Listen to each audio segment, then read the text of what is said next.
जय हिंद। लगभग 100 साल के बाद भारत के लोकतंत्र के लिए एक नए लोकतंत्र के मंदिर का निर्माण किया गया है, जिसका उद्घाटन प्रधानमंत्री मोदी जी ने किया था।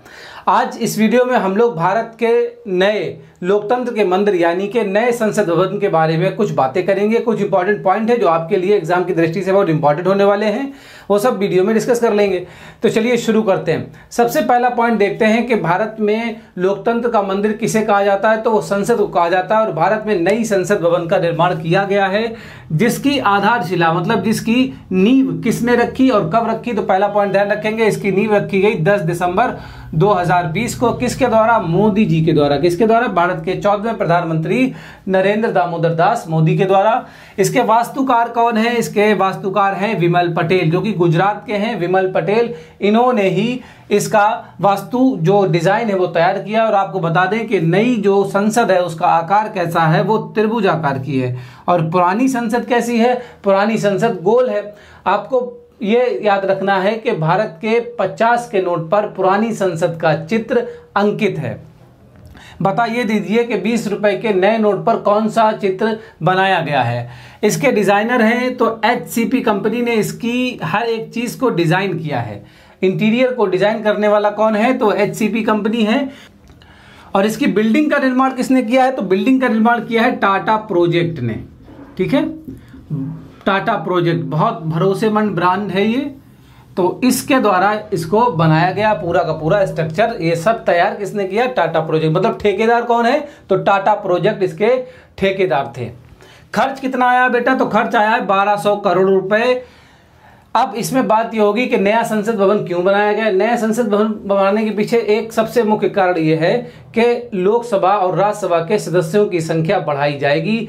पुरानी संसद में ऐसी व्यवस्था नहीं है कि इतनी संख्या बढ़ जाए और उसमें लोगों को एडजस्ट या सांसदों को एडजस्ट किया जाए। साथ ही साथ जो टेक्निकल इरा चल रहा है उस हिसाब से भी इस नई वाली संसद को डेवलप किया गया। पुरानी संसद में इतना ज़्यादा डेवलपमेंट नहीं किया जा सकता था। इमारत भी जर्जर थी, पुरानी थी, और उसमें टेक्नोलॉजी वाइज भी इतना इम्प्रूवमेंट नहीं किया जा सकता। तो एक नई संसद बनाई गई है जिसमें ज़्यादातर चीज़ें या लगभग 100% चीज़ वो पेपरलेस होने वाली है। अब इसमें लोकसभा के लिए कितनी सीटें रखी गई? तो ध्यान रखिएगा, लोकसभा के लिए 888 सीटों का यहाँ पर इंतजाम किया गया है। और जैसा कि आप जानते हैं पुरानी संसद में लोकसभा के लिए सीटें थी 545। राज्यसभा यानी कि काउंसिल ऑफ स्टेट के लिए 384 सीटों का इंतजाम किया गया। पहले ये 245 हुआ करती थी। जैसा कि आपको पता होगा कि हर 10 लाख की आबादी पर एक सांसद होता है। और इस समय भारत में कितनी आबादी है? तो लगभग इतनी 140 करोड़ आबादी है। अब अगर इसके हिसाब से हम निकालेंगे तो एक कितने सांसद हो जाएंगे? तो हमारे पास कम से कम सांसद होना चाहिए 1400। और अभी हमारे पास कुल मिला के 790 सांसद हैं आज की डेट में। तो डबल होने हैं, तो डबल के हिसाब से इसको बनाया गया है। अब इसमें संयुक्त बैठक होगी तो कितने लोग बैठ सकते हैं? तो दोनों में जितने कंबाइन कर दीजिए आप, तो कुल मिला के 1272 लोग संयुक्त बैठक को इसमें उपस्थित होने की क्षमता रखती है नई वाली संसद। ध्यान रखने वाली बात यह है कि लोकसभा और राज्यसभा के लिए तो अलग अलग हाउसेज हैं इस संसद में, लेकिन संयुक्त बैठक के लिए कोई अलग हाउस नहीं है। जैसा कि पुरानी संसद में आप में ध्यान रखना, पुरानी संसद में संयुक्त बैठक के लिए एक अलग हाउस या हॉल बनाया गया था। वो व्यवस्था अब नई संसद में नहीं है। तो उद्घाटन किसने किया? उद्घाटन किया है मोदी जी ने 28 मई 2023 को। और एक 75 रुपए का सिक्का भी जारी किया गया है। ठीक है, 75 रुपए का सिक्का जारी किया गया और मोदी जी ने इसका उद्घाटन किया है। 28 मई 2023 को सावरकर की जन्म तिथि भी होती है, इसलिए इसका उद्घाटन 28 मई को रखा गया। इसमें कितने द्वार हैं, कितने इसके गेट हैं? तो 3 गेट हैं, ज्ञान द्वार, शक्ति द्वार और कर्म द्वार। ज्ञान द्वार, शक्ति द्वार और कर्म द्वार। और बच्चों ये भी ध्यान रखना कि किस प्रोजेक्ट के तहत ये संसद भवन बनाया गया है। तो उस प्रोजेक्ट का नाम है सेंट्रल विस्टा प्रोजेक्ट। और सिर्फ इस प्रोजेक्ट में संसद भवन ही नहीं बनेगा, प्रधानमंत्री के लिए नया घर, नया आवास, वाइस प्रेसिडेंट के लिए नया घर, नई संसद भवन, राजपथ का पूरा पुनर्निर्माण, तथा साथ ही साथ सारे मंत्रालयों की जो सचिवालय होते हैं, जो कार्यालय होंगे, वो एक ही ऑफिस में लाए जाएं। ऐसी व्यवस्था की जा रही है और इस पूरे प्रोजेक्ट को कहा गया है सेंट्रल विस्टा प्रोजेक्ट। अब अगर बात की जाए इसमें सबसे ज़्यादा चर्चित या विवादित एक चीज़ की, जिसका नाम है सेंगोल, इसको स्थापित किया गया। सबसे पहले तो ये ध्यान रखना, ये स्थापित कहाँ किया गया, तो ये लोकसभा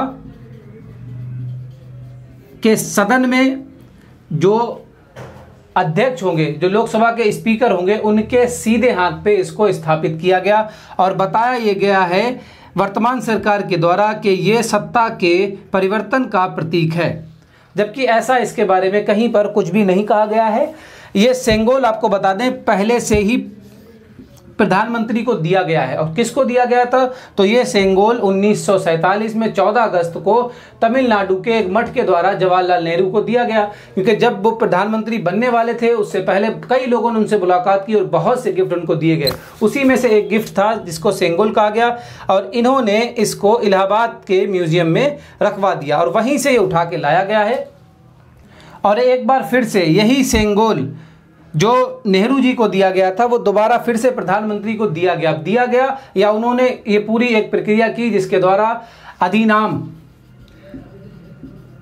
जो रिवाज है उसके तहत तमिलनाडु के मठ के लोगों ने, सन्यासियों ने मोदी जी को ये प्रदान किया, जिसको हम लोग सेंगोल बोलते हैं। और इसको संसद भवन के लोकसभा सदन के लोकसभा अध्यक्ष के सीधे हाथ पर लगाया गया है।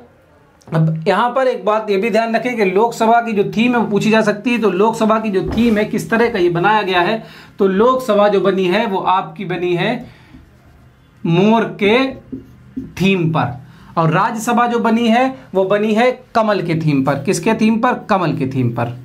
तो इस तरह से हमने नया संसद भवन देखा है जिसका निर्माण हुआ है 2020 से 2023 के दौरान। अगर पुराने संसद भवन की बात की जाए तो पुराना संसद भवन बेटा ध्यान रखेंगे 1921 से 1927 में बनकर ये तैयार हो गया था और इसको बनाया था एडवर्ड लुटियंस